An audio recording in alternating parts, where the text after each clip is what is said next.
मैं हूँ रीना शर्मा। मैं एक देवी पचरा गीत गाने जा रही हूँ। गीत बहुत सुंदर है, पूरा सुनिए और पसंद आए तो लाइक और सब्सक्राइब जरूर कीजिएगा।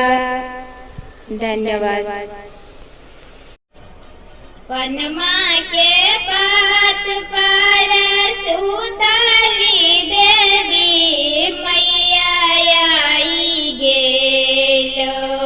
पनमा के पात पर सुतली देवी मैया आई गेलो।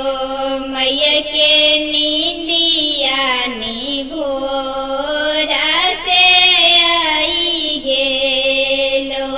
उगलै किरनिया मैया भाई गेलो भोर। जागो जागो मैया उगलै किरनिया मैया भाई गेलो भोर। जागो जागो मैया मलिया फूलवा ले ठाड़। जागो जागो मैया उगलै किरनिया मैया भाई गेलो भोर। जागो जागो मैया गोबरवा दूधवा ले ठाड़।